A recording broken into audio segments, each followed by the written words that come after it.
안녕하세요. 복일교회 이명기 목사입니다. 오늘은 누가복음 17장 묵상입니다. 본문은 제자가 갖추어야 할 4가지 덕목에 대한 교훈으로 먼저 형제를 실족하게 하지 말라는 것입니다. 주님의 제자들은 믿음이 약한 형제들에게 상처를 주거나 소외시켜 이들이 믿음에서 멀어지게 해서는 안 됩니다. 그리고 형제가 죄를 범할 때 바로 잡아주고 회개할 때 용서하라는 교훈입니다.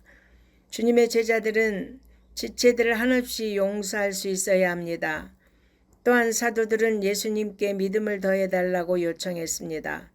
그들은 예수님께 믿음의 양을 요구했으나 주님은 질적인 믿음을 말씀하시므로 겨자씨만한 믿음만 있어도 뽕나무가 뿌리채 뽑혀 바다에 심기는 것과 같이 인간이 도저히 이해할 수 없는 일들도 할 수 있다고 말씀하셨습니다. 마지막으로 주님의 종된 제자들은 자신이 받은 직분을 충실히 수행한 후에 칭찬과 보상을 기대하기보다는 다만 무익한 종이라는 고백을 해야 한다고 말씀하십니다. 실로 주님께서 제자에게 요구하시는 것은 오직 겸손과 순종의 자세입니다. 우리 모두는 주님의 신실한 제자가 되기를 소원합니다. 본문은 10명의 나환자 치유 사건으로 주님께서 당신의 구속 사역을 완수하기 위해 예루살렘으로 가시는 길에 발생했습니다. 그런데 그들이 병을 치유받은 이후 태도입니다. 즉 10명의 나환자 가운데 유대 출신의 9명의 나환자는 그저 자기들의 갈 길을 갔습니다.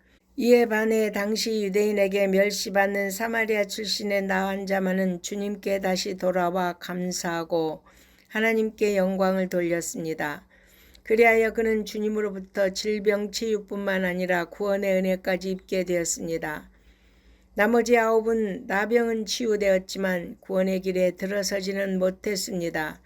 이 사건은 하나님의 언약과 계시를 먼저 받은 유대인이 구약의 성취로 오신 주님께 감사하거나 순종하지 않는 반면 오히려 이방인이 주님께 감사하며 구원을 먼저 얻게 될 것을 말씀합니다. 또한 많은 사람들이 복음의 은혜에 접하게 될 것이지만 대다수가 주님이 주시는 궁극적 구원의 가치를 깨닫지 못하고 극히 일부 사람만이 복음의 참 가치를 깨닫고 주님께 감사함으로 구원을 얻게 될 것을 보여줍니다. 그리고 하나님 나라가 예수 그리스도의 초림으로 이미 이 땅에 임했건만 하나님 나라가 언제 임하느냐는 바리새인들의 질문은 그들이 생각하는 하나님 나라와 예수님이 생각하는 하나님 나라와는 근본적으로 다름을 보여줍니다. 그들은 로마를 물리치고 세워지는 정치적인 다윗 왕국을 생각했습니다. 그러므로 그들은 예수님을 배척할 수밖에 없었습니다. 그러나 주님이 말씀하신 하나님 나라는 주님의 말씀을 믿고 순종할 때에 임하게 됩니다. 우리 성도는 주님이 세우신 하나님의 나라가 우리 안에 그리고 이 땅에 이루어지도록 기도하고 힘써야겠습니다.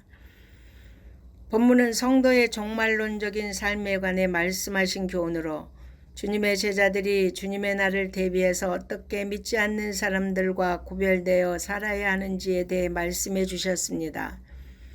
인자의 날은 예수님 초림부터 시작해서 영광스러운 재림까지의 기간을 말합니다. 예수님의 재림으로 하나님의 나라가 완성될 것입니다.